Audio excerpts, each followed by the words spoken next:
Hello, everyone. Hello. Welcome to We'll See You in Hell. It's me. The podcast is now part of the Fangoria Podcast Network. For more information about the network, including other programs, how to follow this show and find past episodes, we'll visit Fangoria.com. Now on with the show. I was singing Hello by Adele in the background. I thought you were singing, we just had a not you and I, but I talked to somebody about Hello, and it was the Lionel Richie. Well, yeah, they Confusion. were saying, like, Adele now owns, like, Hello, whereas... She doesn't own it. Not own it, but you know what I mean. Like, that was Lionel Richie's thing. She's leasing a sizable part of the house, but she doesn't own it. No. Richie owns it, baby. I think she's got a little more than Lionel Richie. Father of Nicole Richie. I never noticed until right now that the root word of his name is lion. And to be honest, with all the plastic surgery, him and Smokey Robinson look like lions. Yeah. Like majestic lionesses. There's a little lioness, a lionesque. There's a little lionesque thing about them that makes them look Lioness-like. Yeah. Folks. Love them both. And, go let's actually ahead. start. Let's tell people what they're listening to before I tell my Smokey Robinson story. Well, they know what we're listening to, and we're in one ear. I'm in one ear, Pat's in the other, and you know why, because you play the movie if you want up the middle, and that's just how this goes, okay? Yeah. So you can listen to this with us or without us. Well, no, not without us. You have to listen to it with us. But you can listen to it with the movie or without the movie, and if you didn't want to hear us, then you just watch the movie. Today we're doing The Woman in Black, starring Daniel Radcliffe, which is the remake. Never seen the original, but I would like to. Black. Have you ever seen the original? I didn't know. It's an old like Hammer movie, right? Well, yeah, but the remake Hammer is horror? also by Hammer. I meant starring MC Hammer. Right. He did that action movie with DMX called Too Legit to Quit. Yes, yeah. So now's the time if you want to line it up, pop your DVD in, find it on, we're on Amazon Prime today. It might be on Netflix, I don't know. But if you want to queue it up, now's where you stop our podcast and get your movie queued up. And now that you're all queued up, we're going to do a count-off. We do it at 1, 2, 3, 4, play. 4 play. So wait, but no, not yet. Not yet. Now I'm going to lean forward to hit play. You count it off, okay, and then I'll hit play. I'm not saying 1, 2, 3, 4. I'm going to say 1, 2, 3, play. Okay. You gave the first ever 4 count-off. Here we go, folks. 1, 2, 3, play. Yeah. We're rolling. Woman in Black. We got some sort of CBS logo coming up. Is that CBS, like the TV station? It is. They stuck their hand into a few films, and they do pretty well, actually. Did they? Yeah. Really? They do. Now, I have to change the sound output because I just realized it's not correct, and that's why we can't hear anything. So talk for a moment, would you, Pat? Absolutely. I'm going to tell the Smokey Robinson story. So if you get a chance to see Smokey Robinson before he passes away, which may be a while because it looks like he's been embalmed or, if frozen in time, something like that. But we go to see Smokey Robinson at the Hollywood Bowl. He's got the same amazing voice. The songs sound incredible. But between the songs, this son of a bitch had the funniest banter I've ever heard in my life. Funnier than most stand-up, and I'm looking right at Joe DeRosa when I'm saying this. Thank you. Funnier than most stand-up. But he gets up there, and he goes, folks, this is off my new album, Fire and Ice. It's only available at Cracker Barrel. And the audience laughs hysterically, and he goes, oh, no, I'm quite serious. It's only available at Cracker Barrel. We looked it up. This album was only available on Cracker Barrel. But he had a sense of humor about it. Wait, but you think he was trying to be funny when he said that? He was definitely trying to be funny. Okay. Then he goes, folks, we're going to do one more now off my new album. The title again is Fire and Ice. Right. And he looks out at the crowd. The crowd is silent. And he goes, oh, thank you both. His one-liners were destroying the crowd. He was making fun of himself. He looked ridiculous. He sang like a damn angel. Where the hell did you see Smokey Robinson? I saw him at the Hollywood Bowl, which is how the story started. I wasn't listening because I was fixing the volume. Yeah, it's fine. It was great. He's one of the funniest men I've ever seen. You just went to see Smokey Robinson headline the Hollywood Bowl. Yeah. a year or two ago. I also Okay. saw the Reverend Al Green at the Greek Theater, and he was amazing as well. Now, does he still sing like "Let's Get It On" and like the sex tunes? Let's Stay Together. Let's Get It On was Marvin Gaye. Oh, that's But right. he sings some songs about, making love to your woman, not fucking her. You know what I mean? That's Yeah. the difference. But that's not what he was singing about back in the 70s. No. He was singing about fucking. But what I recommend people is if you get a chance, like a lot of times you'll see, Aretha Franklin's coming to town. And you're like, oh, man, it'd be cool to see Aretha Franklin. But you don't buy that ticket.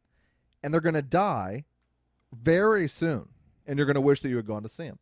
So I go see Al Green. I go see Chuck Berry when I'm in St. Louis. You go see all these people because then when they die, you've seen a piece of American history. And if you put it off too long, they're going to die. That's how I felt when I saw Elton John. Absolutely. He probably did all the hits, right? It was wall-to-wall hits, not including "Can You Feel the Love Tonight," thank God. Oh, yeah, That's not a hit. It was wall-to-wall, every miss. song you ever wanted to hear. That's He was great. tremendous. He was wearing he was wearing the Captain Fantastic jacket, Nice. which was awesome. He opened with "The Bitch Is Back." Sure. He's the bitch. I in that think he scenario. is, right? I think that's what that means, right? Did he sing Saturday, Saturday? Of course, yeah. That's his most rockin' song. I think that might have been the encore. I love that, like, that's his toughest song, and he's, like, breaking beer bottles over people's heads and stuff. But then in the second verse, he's, like, admiring his sister's wardrobe. And you're like, oh, I think this guy might be lying about all the macho stuff. He's like, my sister looks good in her braces and boots or whatever. It's like, come on, Elton. He did the most. Focus on the fights. He did one of the most ballsy, not ballsy, like cock rock moves I've ever seen in a rock show, and I loved it. Yeah. The second song was Benny and the Jets. Benny. And all he did was this. He just went, boom, and stood up. And from the Yeah. one chord, everybody started going crazy. Sure. And I was like, how awesome is that when you can do that? Yeah. I'm going to do the one chord. And he stood up and looked at everybody like, yeah, fuck you. It was great. That's like when I saw the Baja Men, they all go, who? Same thing. Right. 5 minutes, because Let the Dogs Out is coming. Yeah. And then when they let those dogs out, Joe, The sad part musical is- dogs. I was barking. I wasn't sure if you were kidding or not because you've seen every goddamn concert that comes through town. I wouldn't be that surprised if you went to see the Baja. I wouldn't Man. go see the Baja Men. Why not? Now, when I saw Elton John, he sang Benny and the Junes. I don't get the Benny bit. and the Junes. We've discussed it on this show. It's a movie with Johnny Depp and Mary Stuart Masterson. Benny and June. Benny and June. Benny and I thought you were June. doing a play on Jets, No. like that there was some correlation between Junes and Jets. And for a minute I thought you said June Jews. Jet. I thought you said Jews. It made me Jews. uncomfortable. Sure. That's not what you said, though. No, if you're we're watching fine. the film with us, by the way, Daniel, I mean, this is the most we've just completely disregarded a film. Thank you for reminding me, as if I was a listener, that we're watching a film. I mean, we haven't called one bit of attention to it. We're in the scene now where Harry Potter is sitting with He's always just going to be Harry Potter. poor bastard. He's sitting with the He's a guy great actor. cutting the cigar, and they're talking about something. I actually very much like this film. I've seen it before, and you have too. You just painted quite a picture that's going to make people want to turn in. I mean, Harry Potter's talking to this guy who's cutting a cigar. I'm or not smart something. enough to speculate on who this guy is. Yeah, he's I- a ledger or something. You know, A ledger's a book, he's Heath Ledger.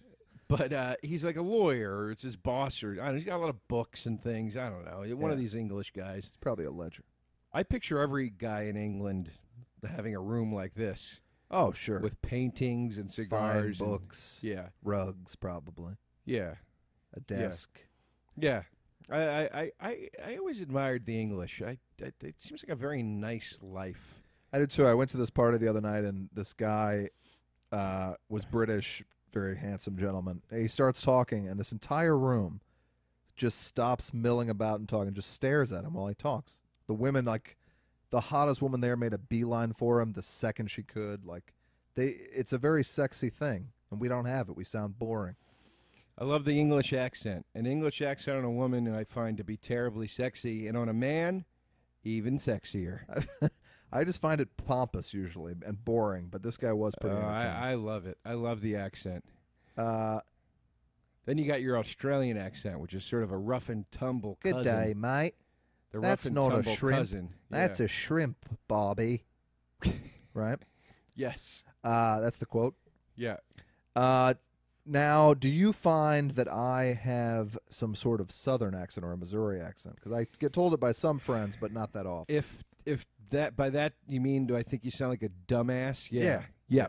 Okay. Like a real American dumbass? Yeah, when you talk, I'm like, he sounds like a fucking podunk dumbass. Every word is an eternity. Just shut up. Well, like Kid Rock, I'm an American badass. No, I don't hear that with you, and and I'm joking, of course, about the South. I've got quite an affinity for the South. I'm from the Midwest, And I'm also a fan I of do the believe Southern. the South will rise again. I'm a fan of the Southern accent as well. Not that I'm not a fan of it on a man, but I date women, and I find it on a woman to be quite sexy. I'll take a Southern accent over a British accent on a lady. That's why Holly Hunter was my favorite gal in movies for many years. I thought she was the sexiest woman alive. Raising Arizona? Woo! Holly's is a little too, like auto shop for me. Yeah. It's a Short little forward, Dwayne it, turn to the right. Yeah, it's a little too hard for me.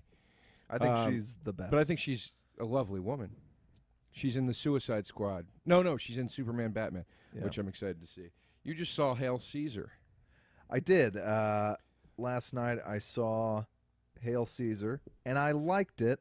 And what happens more and more with these Coen Brothers movies is I'm sitting there, I'm enjoying the hell out of it. It ends.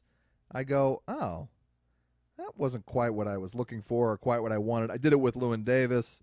I did it with, what's the one prior to that? Burn After Reading, where I'm like, I enjoyed so much of it, but it kind of left me. Simple Man, perfect example. That's now one of my favorites, is A Simple Man. I loved it from the first time I saw it, but I'm just sharp like that. Yeah. I just got it. Well, it's called A Serious Man, right? Serious Man. Yeah. What's the Woody Allen one is A Serious Man? No, Simple Man is the one directed by that fashion designer. Okay. Ralph What's the Lauren. Woody Allen one? Not Ralph Lauren. Serious Man? Tom Ford. Tom Ford directed A Simple Man, and A Serious Man is the Coen Brothers movie. What's the Woody with Allen Cy one? Abelman. That is... A Something Man. Yeah, an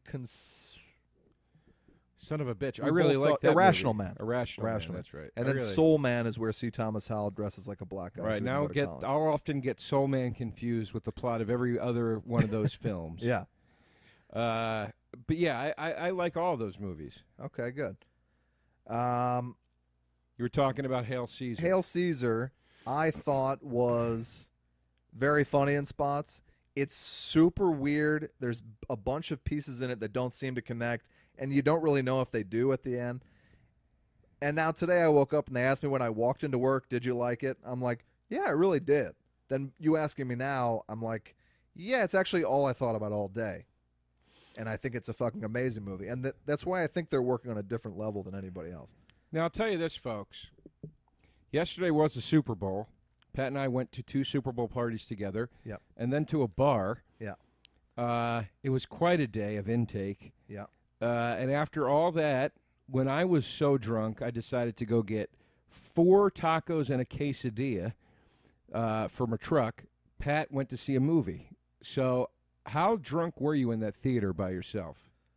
Not very, because I quit drinking long before you guys. So when we went to the second party house, I left fairly early, went home. I didn't drink anymore after that. When I met up with you guys, left literally 5 minutes before we went to the bar, and then you came and met us at the bar. Yeah, but I met you like 2 hours later. That's what I'm saying. Maybe an hour. I think it was at least 2 hours. No. You probably didn't notice the time because you were so very drunk. But when I got there, I was fine, and I didn't drink anymore after that. And you guys were all pretty amped up at that point. And I thought you left when I guess you just went and took a massive dump. And I said, I'm going to go see Hail Caesar. And I did. And I wasn't that drunk at all. Really? And I followed the plot, and I had a good time. And I was in such a foul mood that sometimes it's a better move to just go watch a movie by yourself. I was in horrendous shape. Yeah. I woke up at... We're depressed. That's what Joe and I just had, a delicious home-cooked meal. Home-cooked by Joe DeRosa himself. Yeah. Contributing to the will they or won't they vibe of this podcast that people comment on Twitter. Joe made me a lovely dinner, and we talked about how depressed we are. Describe the dinner, because I feel like I will get some points for what I cooked. He made some perfectly seasoned asparagus, a potato that at first seemed a little tough, but grew on me to become my new favorite way to cook potatoes. And a piece of lamb, is that correct, Joe? Lamb, With some delicious seasonings that Joe ordered on Amazon Prime. Yeah. Amazon Prime, who's also bringing you the movie we're watching tonight. That's right. Speaking of which, Paying us no money. We are watching a movie. Yeah. Man, the people that complain that we don't talk about the movie enough are really going to be unhappy this week. Those people have kind of stopped because they know what they're getting now, Yeah. I think. Now, here you got Daniel Radcliffe in a creepy room in an old haunted house where we assume he's going to meet the woman in black. He's wearing a Henley shirt, which I didn't even know they made back then. Even weirder, it's a Don Henley shirt. Right. So it's got a Don Henley End of the Innocence tour poster on it. Right. And that album came out in 1991. That's what Don Henley should do now. Make Don Henley Henleys.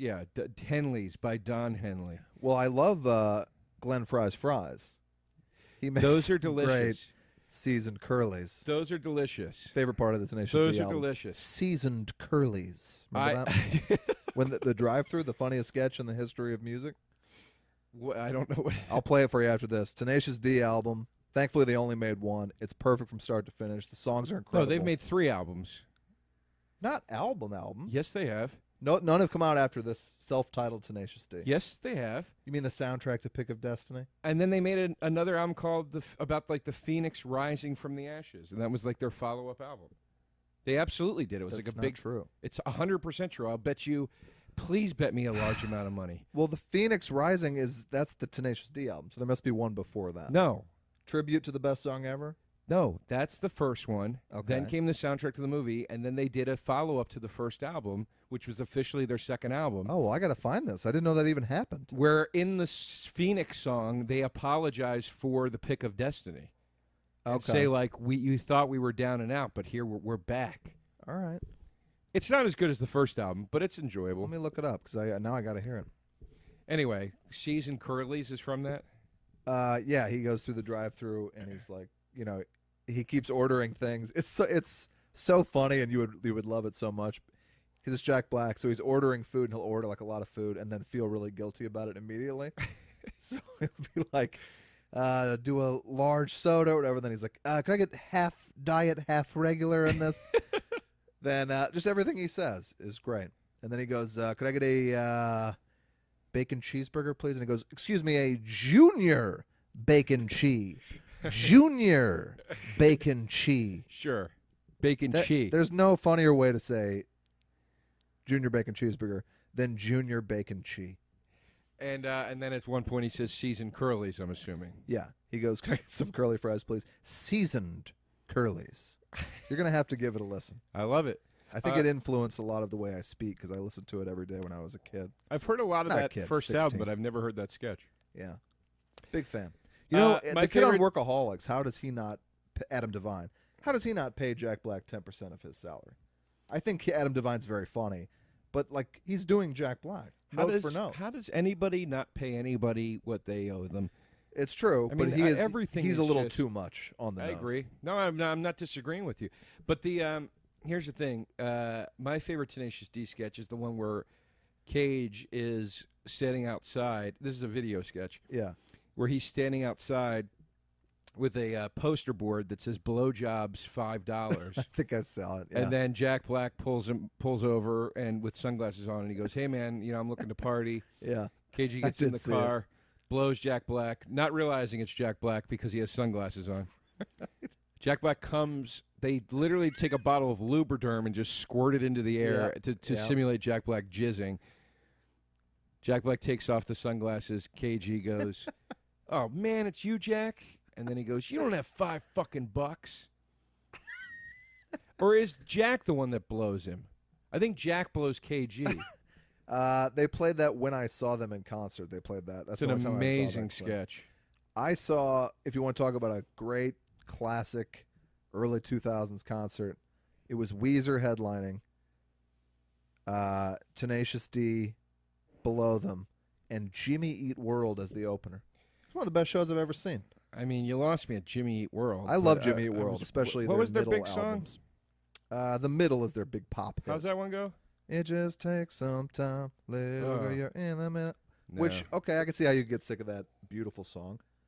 But the rest of that album, many other songs you would enjoy, I have a feeling. How dare you? They're great. You don't know what I would or wouldn't enjoy. You don't fucking know me. Well, thank Christ. You fucking asshole. Thank Christ. You don't know shit about me. Joe's drinking again, gang. So are you. Daddy's home from the factory, gang. You're drinking too. I'm having a gluten-free beer. That's great. Yeah, and I have a glass of white wine. All right. That's all. You know, like I'm swigging out of a flask, which I'm not above. No, I'm sure you'll be swinging out of the flask by the end of this. Swinging out of the flask is what I just said, folks. Hey, that sounds like a good name for an album. Swinging out of the flask. Like a Brian Setzer orchestra with BSO album. Swinging out of the flask. Yeah. Well, let me talk about Hail Caesar for a moment. I want to see it again. I think no Coen Brothers movie you can figure out and make your mind up on until you see it a second time. That's when A Serious Man became one of my favorites of theirs because I got way more into it the second time. Clooney, I'm tired of him working with the Coens. I think they can do better.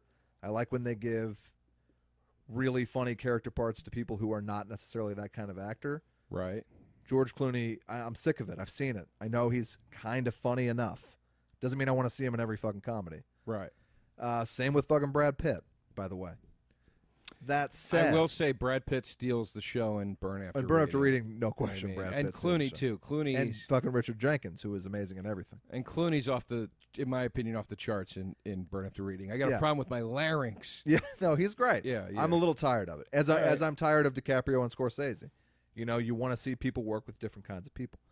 Jonah Hill's in one scene. Kind of funny, nothing else. Christopher Lambert was in a scene, the Highlander himself. Chris Lambert is in this film. He's in it. ScarJo. He's often quite funny. Ray Fiennes is great. And who steals the movie is Channing Tatum for one. He does a musical gay, like sailor dancing number that was amazing. Right. And sings pretty well, and he's really funny in it. Right. And then the other new guy who's playing like the cowboy in the trailers is off the charts funny, and I think it's going to be a big star. Folks. How's my boy JB? Josh Brolin. Boring, to be honest with you. I hate to hear that. Brolin was huge fan. Brolin was perfect for No Country for Old Men. He can't do any bigger characters than that. I like Josh Brolin. Come on. I found him to be the only redeeming and immensely enjoyable part of that shitty P.T. Anderson movie. Inherent Vice. Absolutely agree. Yeah, the way he's sucking that fucking popsicle. And Martin Short. I didn't even get to the Martin Short part because I couldn't get through the goddamn movie. Yeah, it was not fun. Yeah, what are you going to do? Hail Caesar I liked. I also, at the theater on the aisle this week with DeRosa and Walsh, I saw a little movie called Dirty Grandpa, folks. I mean, now Dirty Grandpa. You've been waiting to tell me about this. Yeah. Now, for those of you listening at home that don't know Pat Walsh on a personal level, know this. He's the type of guy that will text you several times in a week asking you almost desperately, please go see Dirty Grandpa with me. And I'm like, I don't want to see this movie. Yeah. And he's not saying, like, it'll be funny because it will go ironically. And no, I don't do that. We'll get, like, drunk before and it'll be a hoot. He really wants to go and see if it's any good. And then, of course, you went to see it. I think it says something beautiful about me as a human, that I'm optimistic about things. I texted you the day after you saw it. I said, how was Dirty Grandpa? You said, disturbingly bad. Yeah, it was off the charts bad, folks. But I am glad I saw it. I went with our buddies Jake Wiseman, Matt Ingebretson, Brian DeGuire. I saw it with Brian De Palma. Okay. Myself. That was worth it. He kept saying he wanted more split screen and lesbian action in it. Yeah. Cocaine. He kept asking why there weren't more chase scenes. Yeah. Well, there certainly couldn't have been more cocaine in Dirty Grandpa. Was there a lot of cocaine stuff? A lot of cocaine, ecstasy, Xanax, everything. Okay. Now, the movie's going out again. We're still here with you, folks. The Dirty Grandpa, Robert De Niro just completely goes for it. He never looks embarrassed, which is embarrassing. And what I think happened is there's no way he knew any of the references in this movie. So De Niro's like, oh, this reminds me of like Queen Latifah taking a shit on a sewer grate. Stuff like that. And I just imagine Robert De Niro would just like look out of frame and be like, what's the line again? And they tell him, and he goes, Queen Latifah taking a shit on a I don't think he thinks about anything he's saying for a moment in the movie. It sounds like he's just dryly reading a script at the first glance, first time he's seen these words. Oh, that's upsetting. Efron is beyond bland and boring and should not be a movie star, although, of course, he's a good-looking guy. I've had enough. You're not a comedy actor, Zach. This is upsetting. I'm getting upset. Well, are you excited for Neighbors 2? No, but I didn't despise Neighbors 1. I hated Neighbors 1. I would say it was the worst of theirs for sure. I hated that movie. It was really haphazardly written, and I didn't care for it. And I'm not shitting on Seth Rogen and those guys. I like a lot of the stuff they do, but I hated that fucking movie. But yeah, it was really bad, but maybe because I was there with comedians and people who like to study comedy. We talked about it for a good 45 minutes afterwards and about how depressed we all felt by it and how sort of lazy and sad and desperate it was. And like De Niro, there's a gay black guy that rolls with them. And De Niro calls this guy like every name in the book. He says insanely hateful things against gay people to his face that aren't funny. And there's no like bounce to them. It's not like when Bad Santa says something and it's funny because they wrote it funny. He just says these awful racist things into this guy's eyes. The audience is so silent. Well, what? Like, give me one. And then the gay black guy never says anything in response. So you just sit there and watch the hurt on this poor gay black man's face as he registers the hate being spewed by De Niro. What's one of the things he says? And he doesn't respond. I wouldn't repeat them, but it's just, the whole movie is like, I bet you want to gargle this guy's cock, huh? Like all this kind of shit. And you're like, okay, none of this is really funny, but I know the black guy's going to get back at De Niro. But he doesn't. He never gets back. He never says a word in retaliation. It's like when David Spade's telling Chris Farley, you're a big fat piece of shit. It's funny because Chris Farley tries to come back at him. Right. Like, or makes a joke back. Or he says, well, you're an asshole. And they go back and forth. This was an old man hurling racial epithets and sexist things at people, and then you sort of watching the hurt absorb on their face. Terrible. In a comedy. I don't like the sound of this. We were so blown away by it, and it was interesting, and I'm glad I saw it because you couldn't believe what they do in this movie. It was like watching Birth of a Nation. It was a study in... Yeah, exactly. Then, at one point, De Niro beats up a gang, which is an actual gang, of 7 black guys. He beats the shit out of all of them, except 2 in the back are just standing there watching. I heard you complaining about this yesterday. You were really mad about Maybe the I wasn't clear. He beats the shit out of 7 guys, and then there's 2 just standing there, like, not fighting. No, what are you guys doing? You made that clear yesterday. You were really They haven't heard what I said. I know. I'm just saying, for the audience's sake, you were really hung up on the logistics of how this fight would have went down. My overall point here, and I realize that makes no sense if you haven't seen it, and don't see it, but there were so many things in it where you were like, how could everyone have been just asleep that day? How did no one say, wait a minute, guys, this doesn't make any sense? Or, hey, this joke's terrible. Let's come up with a new one. You work in television. You have to ask that question. Yeah, no. We've all worked in television. It's not we've all, but you and I, we all in this room. 2 people on this couch. We you know how it happens. It's everybody says something and this has got to change and this has got to change. And then people tap out and people say fuck this and eventually it gets to the finished product and it's terrible. Yeah.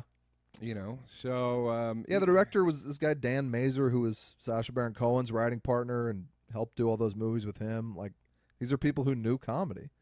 Wasn't working. That's a shame, man. That's really a shame. I hate to hear it. It happens, Joe. It happens. Yeah, it's a shame. I regret writing and directing Dirty Grandpa. I read an interview with T.J. Miller, who we've known for from before when? Back when we could say we know him when. WBW, baby. But way back when. I read an interview with him about Deadpool, which I'm not sure if I want to see or not. I've decided I am excited to see it. Because my problem with all the Marvel movies is they take themselves too seriously. And this doesn't. If the jokes suck, then I won't like it. But maybe it's going to be funny. I don't know.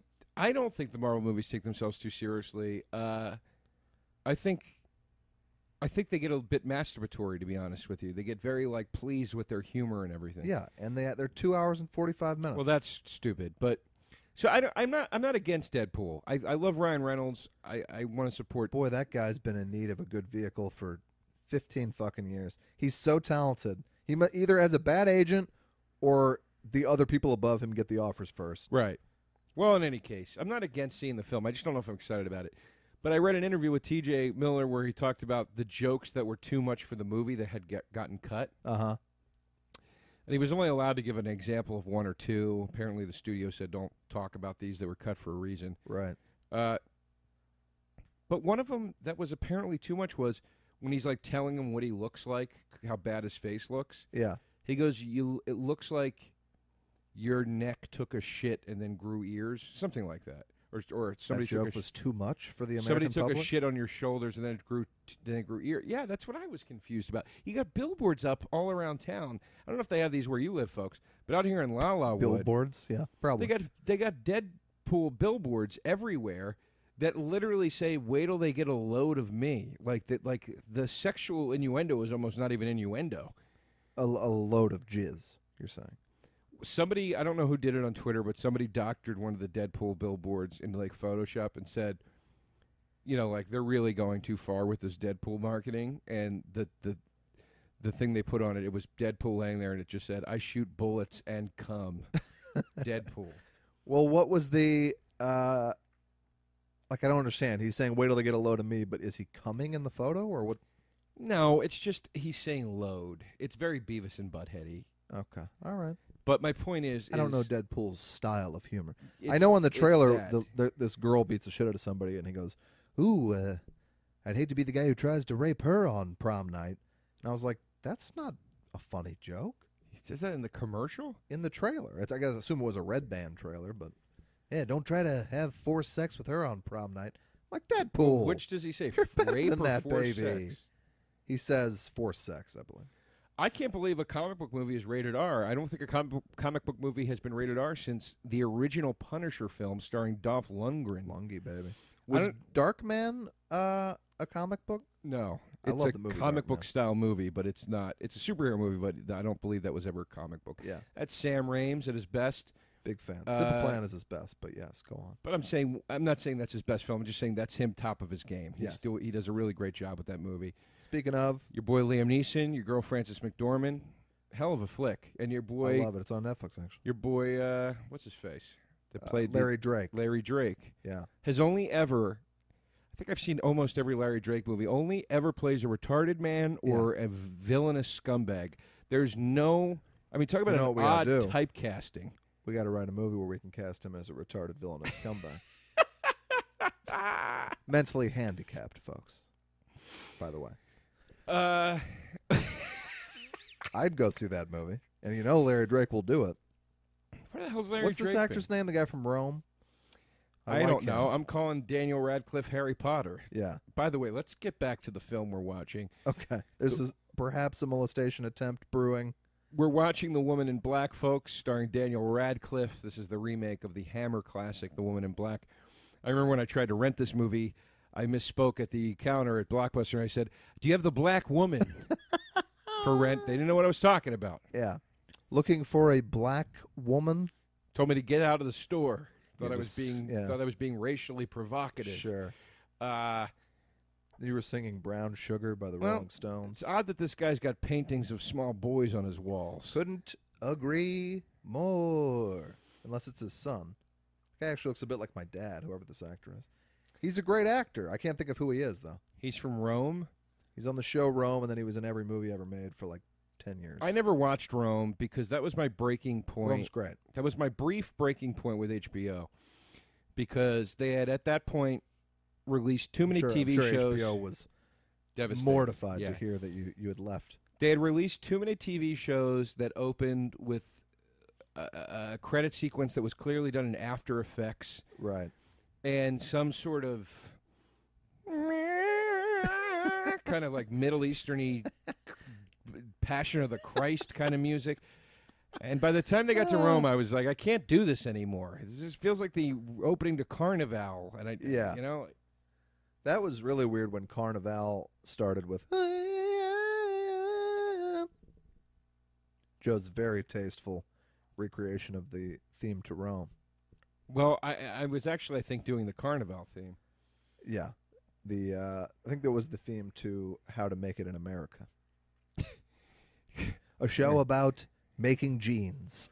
I like that they just did a close-up cutaway of the painting of the boy. Now they're doing a second close. Yeah, and that's not supposed to be funny, although it is kind of odd. Yeah. The master of the house here, who was also in Rome, as you pointed out, has a bit of an Alan Rickman vibe. He does. I still find myself getting quite sad that Alan Rickman is dead. I just think about him and I get sad.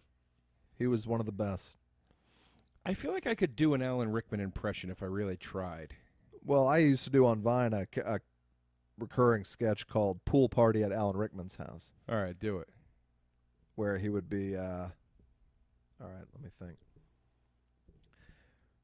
Friendly reminder that there is to be no intercourse in the jacuzzi. Thank you. There you go. That's great. That's really good. Intercourse. Hold your S's. That's really good. Hey, Alan, I either do it really well or really badly. Alan, do you have any more Chex Mix? Are you sure you wouldn't prefer the Muddy Buddies? Which is the best kind of Chex Mix. That's very funny. It's Muddy Buddies with the chocolate. Yeah, Puppy Chow is another name for it. Muddy Buddies to me sounds like a pair of underwear covered in shit. That's exactly my point. It makes me think of shit. Yeah, like you ask, hey, honey, can you go clean up Brian? I think he's got a case of the Muddy Buddies. Yeah. Uh-oh, I got to get out of this party. I've had a Muddy Buddy. You ever show yourself, Joe? More times than I'd like to remember. Oh, wow. Never like I can't control my bowels and I've now shit myself. I wish I had a diaper on. But laying in bed, probably sick. Right. Flu, whatever. And I push a fart out and I get way too confident. And then you got to miss. Wow. And then you just got to lay there in it for hours, which is the worst part. I wish you had called me because you didn't have to do that. I did not. I was getting off the highway once coming home from Vegas, and if you miss this one turnoff, the next one's like an hour and 20 minutes. And sure enough, about 10 minutes into that jaunt, I was like, oh, no. But I wasn't about to turn back because you just want to get home from Vegas as quickly as possible. So I'm like, I can make it an hour. Not true. So I'm like, okay, this is a problem. And I parked my car outside of this bathroom, and there was a huge line because it's like the one stop. There's two gas stations across the street from each other. And I pushed my way through everyone to the front of the line, and I just yelled in this woman's face, I'm really sorry, it's an emergency, I'm really sorry. And everyone in the line got it. Nobody gave me any shit, no pun intended. And the guy comes out, and I jump in there, and as I'm walking in, the guy looks me in the eye and goes, sorry, man. I go, what? I open there, and this is how much of a germ freak I am. It looked like he had been throwing shit around the bathroom, and I was so disgusted that I almost vomited, but I also was about to go to the bathroom. Right. And I looked at it, and I was like, even in my state, I cannot do this. And I sprinted, taking a chance, a big chance, to the gas station across the street. I got their little like paddle wheel attached to a key. I threw it open. It was immaculate, and I thanked Christ that I had made it. And you made it. And I made it. So you didn't shit your pants. But even if I had, I would have felt good about not going in this bathroom. I thought that was going to end with you shitting your pants. No, that's the closest I've come. I've never actually crossed the threshold. I was in Oh, there's more stories. Where the hell was I? Church. Denmark. Or Norway. I did a tour over there a little while back. And we were on the road. Tour drop. Yeah, we were on the road, and I had an attack because I had eaten at a McDonald's over there, which, not that it was not clean or not good or whatever. The weird thing about McDonald's over there is they try to make it taste like you made it at your house. Yeah. Which is fucking gross. It makes it worse for some reason. Right. If I went to your house and you came over here and I was like, and you didn't know what a Big Mac was, and I was like, hey, man, I gonna put these 2 patties on a roll with Yeah. some Thousand Island dressing. You'd be like, this is disgusting. Yeah. Get it out of my face. So anyway, I ate this stuff, and I was like, oh my God, I have to. It was an emergency, and I went in every stall. Now the nice thing about it over there was the doors for the stalls and the rest up, floor to ceiling. You're fully in a closet. Wow. Which is beautiful. You never get that in a restroom at a public place. No. But everyone I went into, the first one was no way, and then each consecutive one was worse than the last one. Yeah. It's a real problem. Here's women what don't I did. understand, I don't think, how bad guys' restrooms get. I shit standing up. I had to stand up and shit facing the door. And 2 things happen when you do that. Number one, you feel like your eyes are going to shoot out of your head. Right. The pressure, the pushing and the pressure is insane. The second thing, it's 3 things. The second thing you think of is, if somebody manages to get this door open, I'm going to be knocked out. Right, right. The third thing is, if somebody gets in here and I'm not knocked out, I'm already in prime, like, rape condition. Uh-huh. Ass is out. I'm standing up with it perked up in the air. Because odds are somebody's going to open a restroom door and just go straight into rape mode. Your only defense is that you could shit on the guy. But then if he's got a really bad fetish, you're in trouble. I think the odds for this are about at Powerball levels. Let me tell you, when you're in that 5-minute span of experiencing it, those odds don't seem that crazy. Okay. It's especially if you're in another country where you don't really know the language, it's a little frightening. Right. But I got through it. I shit, and then I was like, I think this is how they shit in Asia. They shit standing up, right? Yeah. Uh-huh. I believe. Thought, well, why not? Well, they squat, I think. I think some of those bathrooms, it's very... You stand, you hover over it. Yeah, and that's what I was doing. I was kind of squatting. Okay. Couldn't sit on it. I mean, it is an immaculate country. I mean, you could eat off the streets, yet the bathroom stalls are like... Yeah. The most beautiful people I've ever seen. It made no sense. You realize you still haven't told us what country this is. Oh, you had a few guesses. I think it was Denmark. I can't fucking remember. Joe's stories are great Finland, because of maybe? his attention to detail. What do I give a shit? You know, I'm ready to check out of this whole thing anymore. I don't care. Finland, anyway. Who gives a shit? That's how Joe sets the scene for his debut novel. I think I was in Finland, Denmark. I don't know. Who gives a shit? It actually is a good first sentence. It is for a great book. sentence. It's very Bukowski. Yeah. Yeah. You know? Very honest. This guy writes from the heart. Okay. You know, we're all going to die. What's it matter? Boy, that's the truth, isn't it? Ain't it, though? I was thinking today, you double my age, I'm pretty much dead. So, like, once I live what I've already lived, I'll be close to dead. That's crazy.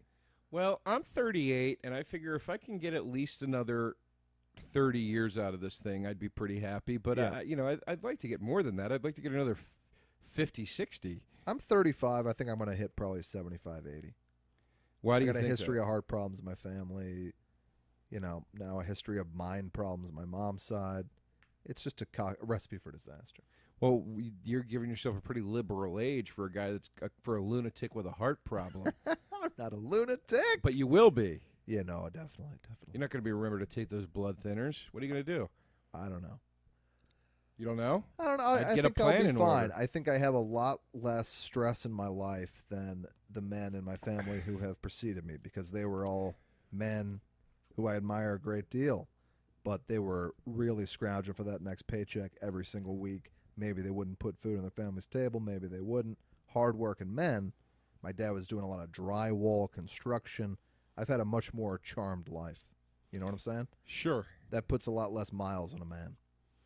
Well, You theoretically, might call me a pussy, some might say. I'm not, but theoretically. But you also work in television, which I would say could be the most stressful of all industries. Fair enough. It can be mentally taxing, sure. But right now, my life is not that stressful. I truly hope you don't die of some kind of heart mental condition. Thank you. It would break my heart to see you out on the streets talking to yourself in a bathrobe. Yeah.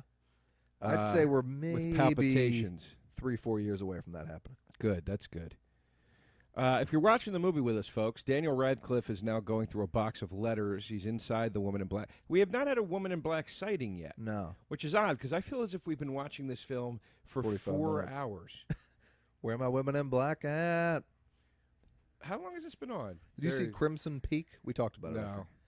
I like Crimson Peak, but like the beginning of Crimson Peak, the woman, this creepy old woman is telling her daughter, she's like, I'm going to die now, but beware of Crimson Peak. Beware of Crimson Peak. There's like 10 times throughout the movie this ghost of this old woman comes to her and is like, always beware, for Crimson Peak is at hand. Then what is Crimson Peak? She marries this guy. The first place he takes her is this blood red mountain. And she's like, yeah, all right, looks pretty cool to me. Let's stay here. It's a red mountain. It's like a red mountain. I go, you tell me to look out for Crimmy Peas. Here we are. I'm looking out for Crimmy Peas. So what is the thing to beware? Now, let me guess what the movie's about. All right. It was a beautiful-looking movie, but kind of stupid. I didn't watch it. It's worth watching. I didn't care to see it because it didn't look at all scary to me. It looked like a graphic novel, and I thought this will probably look pretty, but I don't care. You're right. But it looked real pretty. Okay, so first thing first. I was right about that. Let me guess what the plot is. Okay. The brother and sister have to kill the wife of the brother as some sort of sacrifice to the haunted house, and the brother and sister may or may not be sexually involved. You're not that far off at all. Well, tell me then. No, you're not that far off. I mean, to say any more than that would be kind of spoiling it. I'm saying spoil it. I don't care. But our listeners might. It's not out on we're DVD saying yet. Spoiler alert. It's all right, Joe. That's all I really remember they're happening. I mean, they try to kill her. And they're bad, and they're brother and sister who might be sexually into each other. Okay. I don't believe that's all you remember. Did you notice now the road to the island where Daniel Radcliffe is staying is buried? Yeah. Underwater. Submerged. What did you think of Shutter Island? I like Shutter Island. I thought it was interesting. I'm always a little disappointed when in the end it just turns out to be in somebody's mind. Like it was all in his head and he's crazy. Even though it all came together very clever. Yeah. Is it cleverfully or cleverly? Cleverly. Cleverly. You know, when you're like, oh, that person was his nurse and this was that and that was cool, but I liked it. You know, for Scorsese, first time out into the world of horror and suspense, it was impressive. I gotta say, I really fucking loved it. And when I watched it again recently, I really fucking loved it. Really? I think a lot of times with a movie like that, and I bet Shyamalan could benefit from this as well, is you're so built up for the twist or the thing at the end or like what your expectations are of the movie, that if you watch a movie a second time, a lot of times you know where it's going and you can really respect it a lot more. I do that all the time. Who else is in Crimson Peak? I don't even. Zodiac became one of my favorite movies by watching Zodiac. it over and over and over. Who else is in Shutter Island? Excuse me. It is DiCaprio. It is, who's the old guy in it? Cromwell? James Cromwell? That might be wrong. Is Totoro in it? No. Is Jackie Earle Haley in it? Yes, Jackie Earle Haley He is. is. He is. And Heath Ledger's wife, Michelle Williams. Yes, that's right. That was a real intense scene when she drowns her fucking kids in that movie. But she's like the nurse in the end, right? Yeah, I think that's right. She's not a bad guy at the end. I think that's right. Bad gal. However you want to say it. Fair enough. I tell you, the more I have to take in, the more stress, as we talked about, mental stress, the less I remember about movies. Like specific plot details I would have been able to rattle off for every movie I've ever seen in my life. And now I just let stuff out. I don't need to remember the specific plot of Shutter Island. Sure. I loved it, and I'll move on. I, at one point in my life, was able to tell you the real name of every contemporary rapper. Yeah, okay. Because I was such a rap fan, and where they were from. Right. Easily. You could have hit me with anybody. I could have told you their name. Yeah. Barely remember now at this point. Can you still do your states and caps, which I used to be a master of and now would probably fail? Never knew my states and caps. Never cared to. Yeah. Didn't see the point. I was sort of known as, and again, folks, I hate to brag, I was kind of known as the states and caps guy in like third grade. I knew them all, baby. I knew about secret states that they never told the world about and what their capitals were. Couldn't care less. Don't see the point in knowing the states and caps. Yeah. Couldn't point out most states on a map. I know where the big ones are. Your key states, your Californias, your New Yorks, your Floridas, your Texases. Yeah. You want to hear this joke that I just in my mind wrote for Woody Allen? Sure. Maybe I can get it on his new Netflix series, whatever the hell it is. Amazon. We're giving him more. Is he going to be in it? Yeah, with Miley Cyrus. He's in it? Yeah, I hopefully not fucking Miley Cyrus. Miley Cyrus is in it? Yeah, it's those two. It's the two of them? Yeah. Oh, that's great. And he's writing and directing it? Yeah. Oh, that's awesome. I love it. And Elaine May is in it, who is a comedy genius. I love Elaine May so much. Oh, that's great. I love it. Good. Anyway, here's the joke I just wrote for Woody Allen. I guess you could say I live in two states, New York and confusion. Oh, God. It's a horrible joke. 2 states in New York and anxiety. Is that better? No. In a state of anxiety. You see it coming from a mile away. You got to mask it a little better. Fuck you. I just came up with it. You got to mask it a little better. You put that in his joke tonight and it kills. Tonight. This is how you got to do that one. You got He's to probably go playing clarinet somewhere. You got to go a little bit about me. My background was born in the state of New York. Eventually, I took up residence in the state of turmoil. That's how you do that joke. Okay, that's how you do that. That's joke, how he Joe. would do it. We go out there and we see. Let the public decide. We'll let the guy who lives above you, who almost spat in my hair tonight, decide. Well, folks, here it is. The first ever We'll See You in Hell contest. Send your votes to Twitter. Who had the better version of the Woody Allen joke? I don't think I'm going to win this one, but that's fine.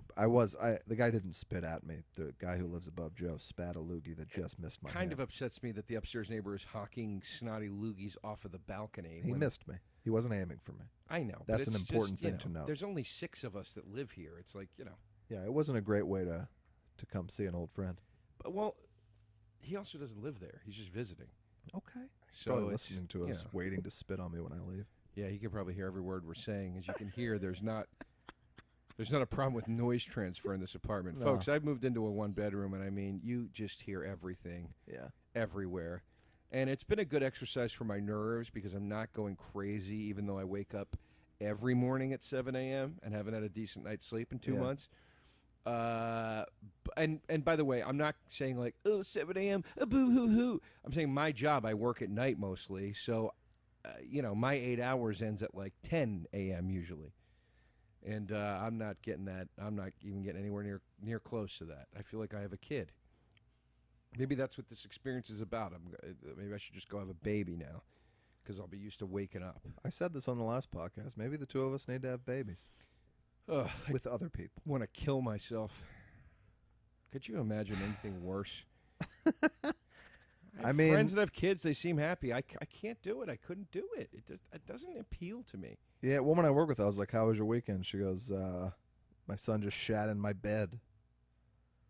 Kid's like 10 years old, took a shit in her bed. He shit in her bed. Yeah. I mean, I don't know if I can deal with all that. Really? There's only one guy shitting in my bed, and that's me, baby. And that's moi. And sadly, my girlfriend as well. We both have pretty severe issues with it. Well, she's not a guy, so that doesn't count. Right. She's a gal. Have you seen any movies lately that you enjoyed, Joe? Well, I believe we said we were going to talk about this. I watched Goodnight Mommy. Yeah, and I thought it was a blast, and you hated it, and I'm surprised by that. Look, it was very well acted. Yeah. It was very well shot. It was very well written. Okay, that all sounds pretty good to me. The folks. reveal at the end of how it all kind of came together was well executed. This is a rave review. Well, look, my problem was I signed on. Now, I don't care. I'm going to say the spoilers. If you don't want to hear this, cover your ears. I signed on for a movie about 2 kids thinking the woman in their house was not their mother. It was a lunatic imposter. Within 3 minutes of the movie beginning, it becomes painfully obvious that one of the brothers does not exist, that this is not going to be what the movie is about. It was not obvious to me, but I'm stupid. It was within 5 minutes. I'm not exaggerating. Within 5 minutes, I was like, "Oh, so that other brother's dead." Okay. And like, I don't like to ruin movies for myself. I let them wash over me. So anyway, I didn't try to. It just popped in my head because it was so obvious. Right. She's never talking to the son. She doesn't know who has 2 kids. She doesn't make the other kid food. I mean, it's like that's like the first 3 scenes. You're like, all right. So anyway. So that was too obvious, and I thought, okay, well, I'll give it the benefit of the doubt. Maybe that's what they want me to think. And then it's like, no, not really. That's just kind of what it is. And then it becomes very obvious soon after that, like, that this is their mother, clearly, and she's experienced some kind of traumatic event, and this is why she's acting so strangely. And then it starts to become even more clear, like, oh, the mother's not acting that strangely. The kid is fucked up. There's something wrong with this kid. Yeah, I really loved that journey of a movie. I thought it was very cool. And then it turns into a torture movie. Yeah. And it's just this depraved thing where you're like, okay, so this kid's a psycho, and I just feel horrible for this woman now. It's like terrible. I'm like, I don't want to watch this. I was excited about this scary thriller where it was like, this fucking crazy lady lives in our house. We don't know who she is. Well, every movie doesn't have to put you at ease, Joe. I don't know. I don't like stuff like that. Why don't you go watch that log in front of a fireplace for a couple hours? Calm yourself. Hostel is the only movie that involves like torture and stuff that I like. I loved Hostel and Hostel 2 starring Bijou Phillips, who I made out with once. I didn't care for Hostel 2, but I like Hostel 1 quite a bit. And the main reason I love Hostel 1 is because there's vengeance at the end. Like the kid gets gives them their comeuppance, and you're rooting for him, and it's exciting, and you want him to win in the end. Right. Whereas with Goodnight Mommy, it's like, it's just like, oh no, so nobody wins. It was a nihilistic movie. It's just like typical of a lot of like the overseas horror movies, where it's like, it's going to be this one thing for a little while, and then it's going to turn out to not be that, and it's just going to be somebody depravedly torturing somebody for 45 minutes. The best version of that's Audition. Audition's fucking awesome. I fucking loved Audition. I hate it. To me, that's one of the best horror movies ever made. I hate it. It's not a horror movie. I actually screamed when I saw Audition. I hate it. Look, I'm going to put pins in his eyeballs. Oh, okay, great. So this is like just like an awful news story. Joe, that's part of horror too. Like that's a part of horror you don't enjoy. That's it's fine. Not. That to me isn't horror. To me, horror has to involve. You can't just show me something disturbing and go, "That's horror," because that's not entertaining to me. Do you know what I mean? Like yeah. Oh, look, I'd always much rather like a Sixth Sense type movie than a fucking Texas Chainsaw Massacre. That's kind of more my thing. But here's the thing: I love Texas Chainsaw Massacre. But I got a place in my heart for all of them. I love Texas Chainsaw Massacre, but Texas Chainsaw Massacre has suspense. It does. I'm not against slasher movies. Well, I thought Audition had a ton of suspense. Oh, it was like, okay, so she's going to be crazy, and obviously from like 3/4 away, whatever it is. And then it's just like, she's just going to do horrible things to him now, and we just have to sit here and watch that. And you're like... But that's why some people go to horror movies. I don't know. I didn't care for it. That's fine. Folks, if you're going to see one of the movies in that genre, Audition's a good one to see. And so is Hostel, frankly. I thought Hostel's the best one. Hostel's more of an action movie, really, which I thought was awesome about it. I love Hostel. I think it's a masterpiece. I think I really loved it too. I'll elaborate on what else makes Hostel such a great film that these other movies, in my opinion, don't have. There's an amazing social commentary to it about and a great sense of humor the buying and selling of people, and a lot of nudity. The justification people make in what ways it's okay to pay for people to give you services. Right. It's tremendous. It's a great movie. It's got a lot of depth to it, and I don't think those other movies do. Now, on the flip side of that, for Eli Roth, is I watched this weekend The Green Inferno. I want to see that. I haven't seen it yet. I despised it, and I mean, here's basically my big problem with it.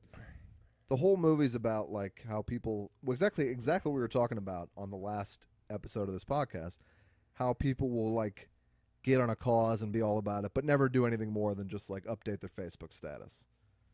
You know, it's like what you're doing, actually less than nothing, by saying on your Facebook, you know, power to Paris or whatever. That's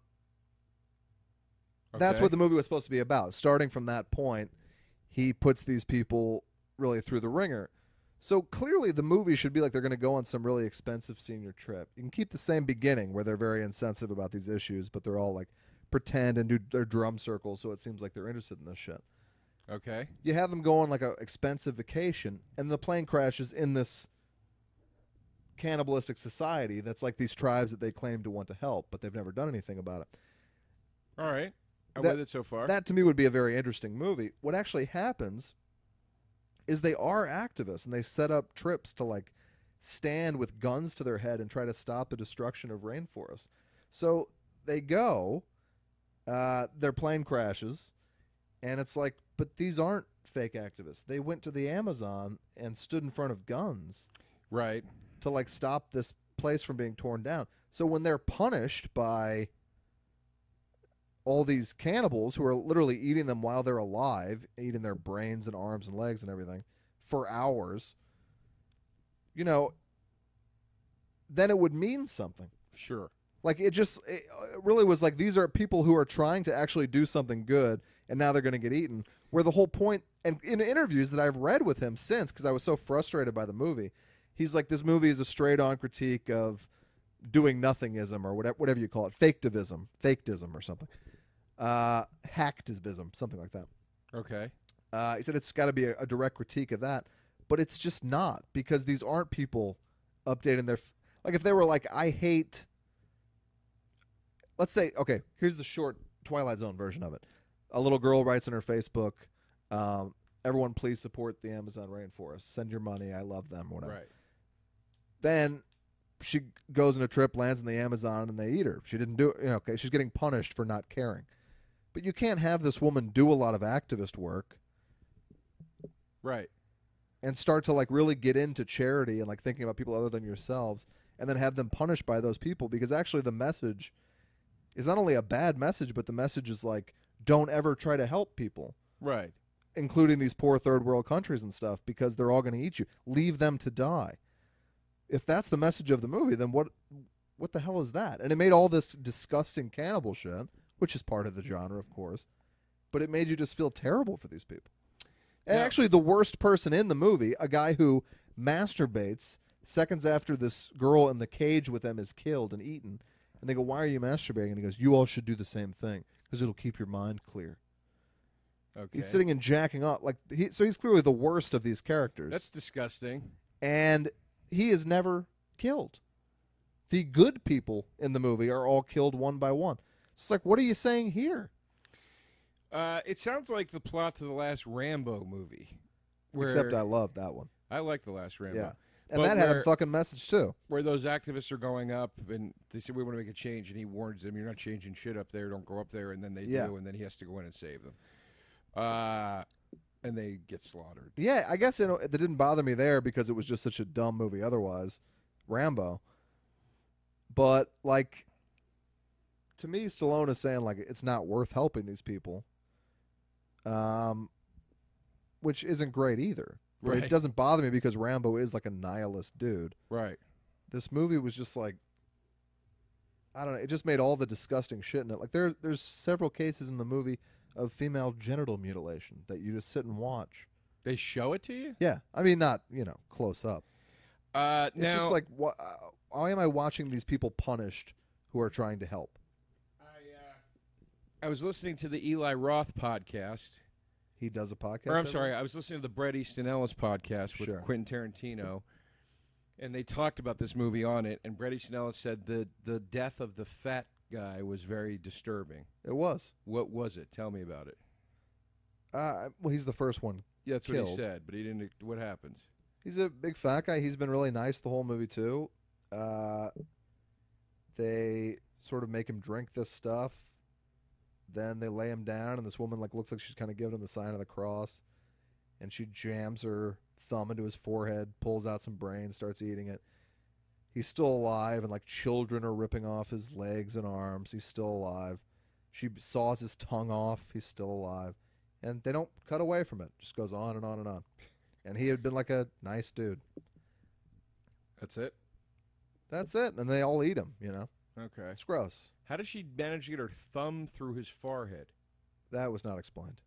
Unless it was this. They were always rubbing creams on them. Maybe they loosen them up. Loosen it was up just that really skull gross. bone? Yeah. I just wish I hadn't watched it. It was really gross. And my favorite movie in recent years, however, is Wild Tales, which I told Joe to watch. Rented it. Fucking loved it. My girlfriend kept running around my house going, These are some wild tales. These tales are getting wilder by the minute. And they were really wild. It was 6 wild tales, tales of revenge, Argentinian movie. It is the fucking shit. If you have a problem with foreign movies, it won't bother you. There's not a lot of subtitles. And it's just 6 amazing stories. I fucking loved it. You should check it out. All right. I don't think it's streaming free anywhere, but you can probably rent it for $3 on iTunes or whatever. And you told me that this was a sort of a Pulp Fiction-y kind of thing. Yeah, the stories don't intertwine in that way, but it was just as, like, the stories were just as cool and surprising and everything. All right. Twisting and turning. Anybody we know in this picture, or is it all just it's all overseas people? Overseas people. Okay. Who are people too, Joe? I'm not saying they're not. Usually. I'm not saying that. That don't you put those words in my mouth. Don't you do that to me. Don't you put those fingers in my mouth, by the way. I haven't said anything for the last hour, but it's really annoying when I'm trying to speak on a podcast. Don't you put that thumb through my forehead. Insult your entire fingers and hand into my mouth. If you're watching the movie with us, Daniel Radcliffe is now being haunted by the woman in black. The mattress on the bed is coming up with some sort of ghostly period scenario. And there's a figure now rising out of the puddle on the bed, which is gross. And who is that figure? Is it a young boy? I believe it is. It's a child that was left in mud. It looked like that. You ever seen that Peanut Butter Baby? No, I did not. What the? It's a vine, I think. It's like they've covered like a 2-year-old baby from head to toe in peanut butter, and the baby like looks at the camera and is like, "Eh." It's horrifying. But it's one of the most popular vines, which tells you how great a medium vine is. Who covered the baby in peanut butter? The parents, I would assume. That's not like abusive in some way? It probably is, but people are laughing too hard to care. That's disturbing. Yeah. All right. I mean, can he breathe and stuff? Yeah, he can breathe. He can breathe. I assume. They didn't like jam it in his nose. Now, after Harry Potter looks a bit like Macaulay Culkin these days. Who? Radcliffe? Yeah. A little bit. He's got a bit of a Culkin vibe. Like modern day Culks. Or now, Kieran Culkin. I'll tell you this. We just watched Radcliffe experience sights of terror, one after the next. He looks like he's about to fall asleep. Yeah, he's now going back out to the main land or whatever from this island where the haunted house is. You think the director would have been like, Daniel, let's try one where you look like you've ever been scared in your entire life. Right. I mean, I don't know why he goes back to the house after this. He doesn't look that scared, but what's happening now? There's people being burned. There's a fire, and he's going in to save what I think he believes is a child inside, because in the house he saw a thing on the wall that said you could have saved him. Yeah. So I think he thinks that was a sign, and now he's going to go in here and try to save somebody from this burning building. And he just ran right in, which I liked, which is what I would do. That's why I liked it. I'd be a hero like that, you know what I mean? Yeah. You see that in me, right? I'd put you at a 50-50. Yeah, I feel like a real hero, I feel like I really have it in me. The woman in black is there in the fire. Human being. What are you singing? A real hero. Well, we just watched a child commit suicide by fire. It's also very loud. It is kind of loud, but this is the first part that's been loud because a child committed suicide, so I guess they had to crank the music up a bit for this. A lot of smoke. Let me tell you, if you were in that amount of... Do you know how quickly you'd have smoke inhalation in that amount of smoke? Joe, do you feel it's true, the old expression, where there's smoke, there's fire? I always believed in that one. Yeah. But I always equated it to STDs, as my dad taught me. What does that mean? Like, if you see a bubble, there's probably going to be more bubbles in your future? No, he literally would say, if you see smoke coming out of a lady's pants, she's probably burning. Yeah. No, he never said that. What else would there be if there was smoke? A fog machine? Yeah, but I guess the expression means if you suspect something, it's probably true. Yeah. Okay. I suspected. Well, I don't agree with it because I suspected that we were almost done with this movie, and I think we're about 50 minutes in. Yeah. I am struggling right now because I stopped paying attention to the film. I don't know what's happening. He's splashed though some I've cold seen it water on his before. face. Just go scene by scene. Yeah, even though I've seen this before, I'm lost. I can't remember why he took this job. I don't understand why he won't leave this house. They said, "How would you like to work in a creepy house with ghosts that are trying to kill you?" I mean, do our book work? Why are the why are the ghosts showing up everywhere? I don't remember that either. And I not think just in the somebody house. killed herself in the house, right? Where is he now? He's in this guy's house? Yeah. This guy's bringing him a whiskey. Radcliffe looks like he could use a ham sandwich before he gets that whiskey. Yeah, Radcliffe does look quite emaciated. Frail. He has a very Fiona Apple vibe to him right Yeah. now. Dark reddish. Shadow Potter baby, right? Is that Fiona Apple? Shadow Boxer, but I made it Shadow Potter. I couldn't sing one I'll Fiona be Apple song. your Shadow Potter baby. I couldn't sing one Fiona Apple song if you had a gun to my head right now. I couldn't remember I'll be one. ready when you cast your spell, right? Uh, Somebody get Weird Al on the horn. You've never you had heard a to Fiona do- Apple song. Fiona Apple is no, I know her A, songs. gorgeous, I and couldn't. an amazing songwriter. I couldn't recall That's any of A, them. by the way. Gorgeous is a distant C. I couldn't recall any That's of a them from monster. memory, is what I'm saying. Yeah. If you had to do a Weird Al spoof, what would you do? What song would you do? Well, I already wrote it, and it was a big hit in the 6th grade. Little song called "Losing My Pet Pigeon," Oh, which was a God. spoof of losing my religion. No, I got it. You didn't need to explain. People loved it. Mine was also an REM song. Really? Yeah, it was a spoof of Stand. Was it "Shiny Crappy Poop Hole"? God, No. that's off the top of my head. No, it was a takeoff I on. get, I get 0 from Joe. It was a takeoff because I want to tell you about mine, and you're just telling me more about Shiny yours. Crappy Poop Hole? Well, I was talking Off about the the top of song my head, Stand, and you're just coming in with your own ideas now. Okay. Which is selfish. Your song was called what? Queef. Oh, no. I didn't Queef see it in the going there. place where you pee. Oh, God. Queef from the place where you pee. Jesus Christ. Man, it stinks. Oh, Joe, you got to stop singing that. Just look around and see everybody sick. Queef from the place where you pee. How do you have sex? Ever? I just made that up on the spot. I thought that was funny. Oh, I thought that was something you wrote when you were a child. No, I made And it I up. believed that. Just now I made it I up. find it hard to believe you just wrote that as an adult. I made it up. All right. You wouldn't listen to that song? I just did. And the answer is no. Again, knowing what I know now, I wouldn't. Why not? I don't have to answer my questions to you. I don't have to answer your questions to me. And often at funerals, I'll sing this. I'll sing, "Would you believe they put a man in the tomb? Man in the tomb." All right, now that's good. And it's clean. You didn't have to work blue. And I respect sing that. it. Just like Bill Cosby used to lecture people on, remember? Right. Bill would say, you guys don't have to work blue. You got to Right. be like me. Right. You got to be an Yeah. upstanding member Yeah, I know. of society We who all wears know. his pants buttoned all We the all way know what up. he said and then what he did, and it's terrible. It's a very disappointing story. Oh, sorry, Joe, if my truth bothers you. It's just I'm still not over losing the childhood hero. It's still heartbreaking to me. Hey, sorry, America, if my truth's too much.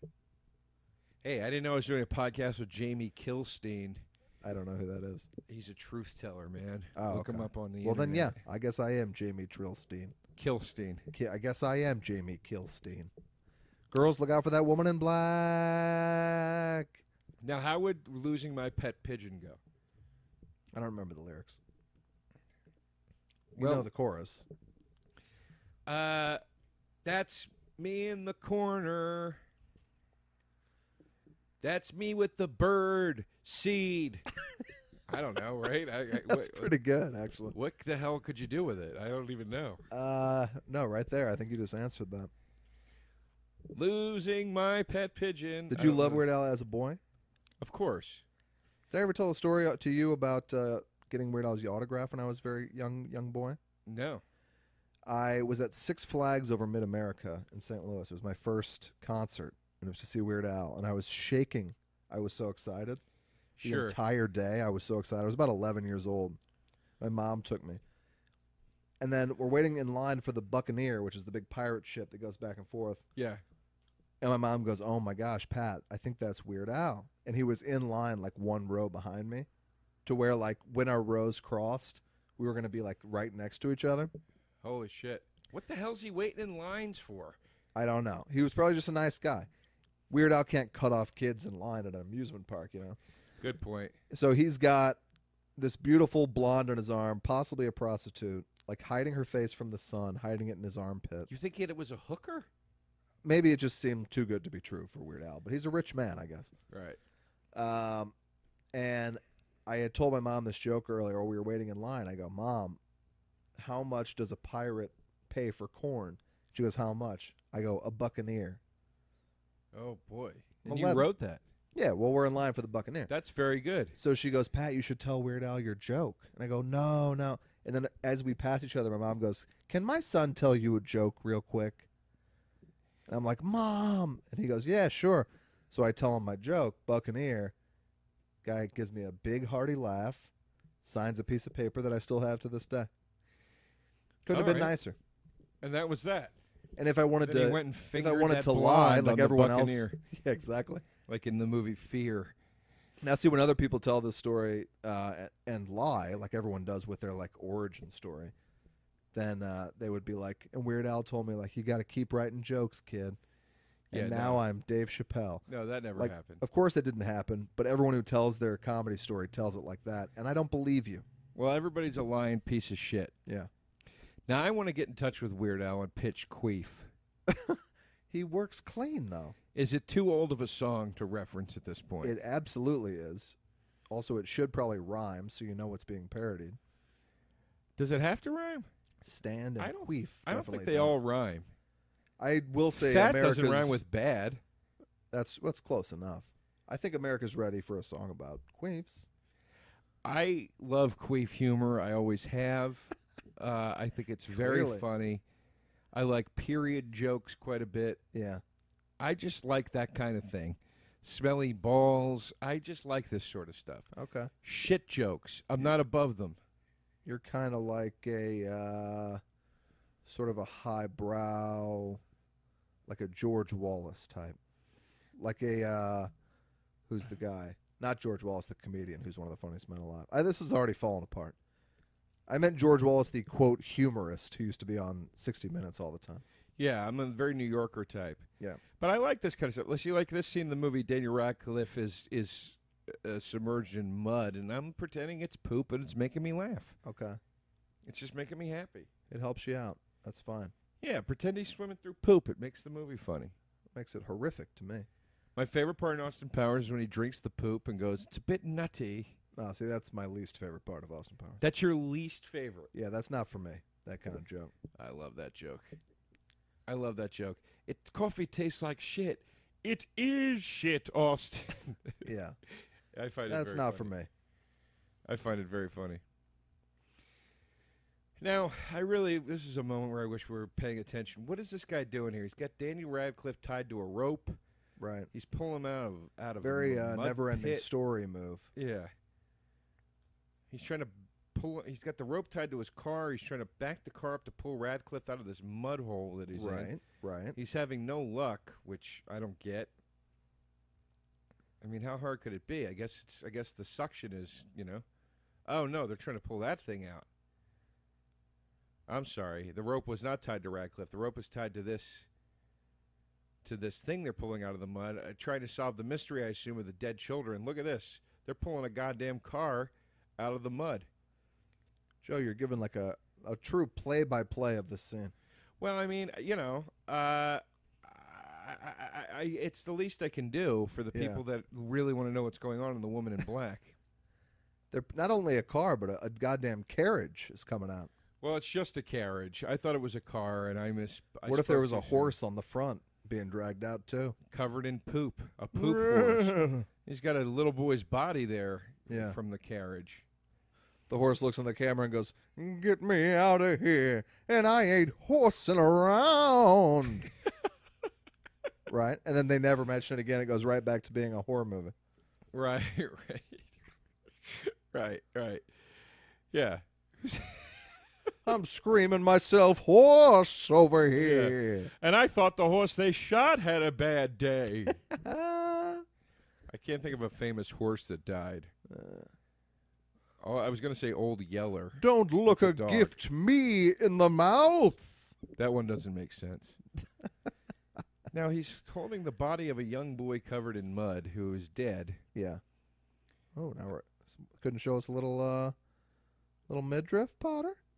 Couldn't I show love us the a way little they dress midriff? back then. This guy just got pulled out of a mud pit. He had to get cleaned up. He's now putting on a full white silk button-down shirt. Yeah. He's putting essentially another suit on. Right. He's got a vest on, a tie. This is cash. Yeah. You know, I'll tell you, you give me a bathrobe and a towel for around my head any day of the week when I get caught in the rain. Well, nowadays, I mean, people will wear, a pair of boxer shorts to a casino, to a fine casino. That's right. You find a nice casino like the Commerce here in L.A. Yeah. that serves a Monte Cristo sandwich. There's no sense of dressing up for things anymore. And California's even worse at it than most. My friend John Horowitz, dear friend of mine, once took me to the Commerce Casino here in L.A. and wore a suit. No. Nope. Because he felt that it was better to Unless it doll was it a up. swimsuit, he made a mistake. No, he wore a suit because he felt like it was good to doll it up for the dealers and maybe get some free stuff. Uh-huh. And then he ordered a Monte Cristo sandwich and spilled the white powdered sugar all down the front of the suit. I mean, it was just a picture of trash in action. It was really nice. The Monte Cristo, if I'm not mistaken, is a ham sandwich on French toast. Ham turkey cheese on French toast with Wow. powdered sugar on top. It's a delicious sandwich. I don't blame him for ordering it. The Commerce Casino is very disgusting. If it's the one I'm thinking of, it just looks like an Elks Lodge, like a rec hall kind of. Yeah, it's kind of like a big room with all the games in it. Yeah, that's the one I've been to. And thank God I hated it because I would have been out there every couple nights. But there was an old Chinese man next to me, leaning completely into my space and gnawing as if he had no teeth on this giant turkey leg. Ooh, at the Commerce Casino? He's balancing a plate, like almost on my arm, big pieces of chicken falling out of his mouth I onto love the a giant plate. turkey leg. He was eating it almost in my mouth. Did you ever get the Is giant? this supposed to be real or a toy? No, it's real. The rabbit thing he just Yeah. wound up? Oh, it's just these a toy. toys this is like he's luring out the woman in black. Okay. I thought that was supposed to be an actual animal. I was like, come on, guys. No, it's supposed to be that he's winding up a toy. You don't have to have ILM, but let's get something good. Let's at least get Spielberg on the job. I mean, we're supposed to believe a monkey's playing the maracas over here. That's I tell you, I see some maracas there in the front row I that's wouldn't mind playing with. And don't get Pat's, mad at me. Don't get mad at me, you. that's Pat's famous skeptical Guido is the name of that character. That's the name of that character. I don't know why we got to go in a haunted house. I mean, it doesn't seem that cool to me. I don't know. That's more of a scared. I was going to join in, but you just don't want to seem to let me get a word in edgewise. Would you shine? Can I let you shine? Oh, I don't want to anymore. All right, good. I just saw that we have about 10 or 12 minutes left on this film, and the relief that washed over me, it was like orgasming. Joe, we are supposed to be putting out a product that people love to listen to. Listen, people You can't even get through this. People seem to like it, no matter how much we complain. Yeah. No matter how slow the conversation gets. I thought tonight was a good time. I had a good time. I almost said a lot of fun, and then I downgraded it to a good time. I had a good time. It wasn't a lot of fun. I had a It good was time, but I'm a little hot. My apartment's very hot right now. It sure is. I paid too little attention to the movie this week. I have no idea what the hell's happening, even though I own this film. Yeah. I don't know what's happening right now. It's okay. We each had one drink, which has now left me in that weird, kind of sweaty. I had one drink zone, you know? I had a gluten-free beer, and it was disgusting. What's disgusting about it? Well, it's missing like some key ingredient of beer, and you really taste it. It tasted like spoiled water. It was disgusting. It was like Bud Light with like a hint of an expired cranberry in it, and I hated it. I hate an expired cranberry. Yeah. It's my least favorite cranberry. take them off the shelves when they get expired, folks. I'm in there buying cranberries 5-6 nights a week, and I like them fresh. Your friend, who I met yesterday, who was very lovely, has a son who's 11. Yes. Who writes a blog. Yeah, the kid's a damn genius. And I read the blog And he's a today. Buddhist, by the way. Yeah, I read the blog today. This 11-year-old kid, it's like, I can't believe this kid's not published. Yeah, he's like a Doogie Howser type. But at one point he made a joke in one of the entries where he's like, let's say you're eating a Fiji apple, parentheses, because all other apples taste like, and then he shit on all the other apples. I can't remember the analogy. He's roasting apples. And then he puts an asterisk under the piece. You get through the whole piece, and then under it at the very bottom there's an asterisk, and it says, "Promise I won't be an apple racist ever again." It's nice. I mean, I was like, this kid's 11? Yeah, he's great. I mean, he's got 2 funny parents. It's probably a big part of it. One of the entries was called, "I don't care if God exists or not." Yeah. And the first sentence of the blog entry was, in quotes, "And I don't care if you exist, comma, says God petulantly." Yeah. An 11-year-old wrote this. Yeah. He's a very impressive young man. I've wasted everything. I've wasted it all. That scared me. Check out the kid's blog. It's called Some Idiot's Blog is the name of it. Yeah. It's on Squarespace. He's a very smart, very funny kid. Yeah. What, Pat? What? Spit it out, Pat. I thought of, when you were talking about him making fun of apples, is this a funny sketch? It would be like a 10-year-old boy, and it's the Comedy Central roast of, like, Brussels sprouts. Okay. Would that be? You think it'd be a pretty funny sketch? Like 5 kids get up and riff on why Brussels sprouts suck? If you could get the kids to take on the demeanor of adult comedians, no, of course, then it would be very funny. And like maybe by the end, it's like some kid who's like real crude about it. Yeah, yeah, shove these up your mother's twat. Yeah, like a 5-year-old. Well, boy. You got to have the kid that's doing like the Nick DiPaolo, like all hunched over. Yeah. Like you know what I mean? Yeah, like close to the mic. Let me tell you something, folks. If I wanted to eat Brussels sprouts, yeah, this thing would be amazing. I think. Yeah, and you definitely need a Lisa Lampanelli, some heavy-set young gal. She's very thin these days. I don't like it. I do often find a bit of sadness when somebody I know as being heavyset loses weight. Yeah. I know Lisa as a friend, so I was happy for her. That it was good for her to do that, obviously. Right. But I don't know in any way on a personal level Seth Rogen or Jonah Hill. I will say this, I did not like Jonah Hill thinning out. I was happy to see him get fat again. Yeah, I agree.